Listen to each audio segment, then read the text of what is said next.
Vous voyez, les pays arabes, ils ont l'islam. La Chine, elle a le bouddhisme.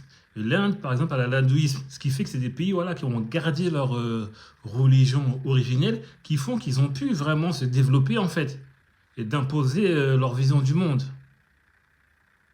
Des gens tiennent ce propos-là et les gens sont d'accord. Et même dans les faits, allons-y dans les faits. Les pays arabes, ce n'est pas un bloc homogène, c'est des pays qui sont la guerre entre eux, qui sont des compétitions politiques, etc. Et pourtant, ils peuvent avoir l'islam en commun. Il suffit de prendre le cas au Yémen.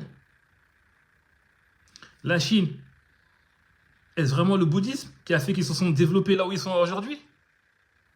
Pourtant, officiellement, la Chine est athée.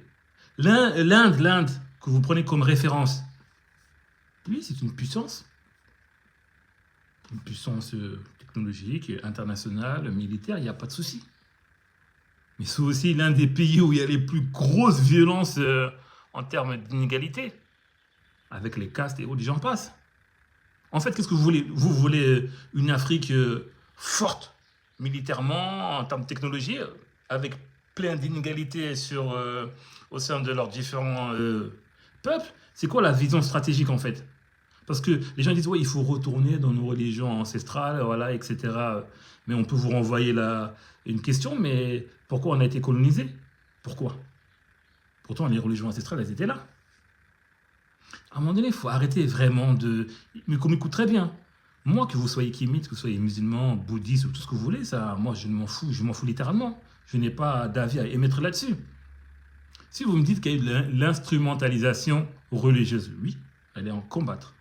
C'est à combattre. Mais comme toute forme d'instrumentalisation, comme quand les gens font de l'instrumentalisation sur des faits historiques, comme quand ils font de l'instrumentalisation sur leur résistance, comme quand ils font de l'instrumentalisation idéologique, toute forme d'instrumentalisation, elle est à combattre. Si vous me dites que oui, les religions monothéistes, quand ils sont venus en Afrique, ils ont diabolisé les cultures, les spiritualités qui existaient avant. Oui, c'est un fait. Mais ça, il faut faire un travail. Le travail, il a été fait, mais il faut encore renforcer ce travail-là et dire que non, c'est des spiritualités avec des conceptions du monde, avec la lumière. La lumière ne vient pas que de l'extérieur. Mais c'est ça la manipulation.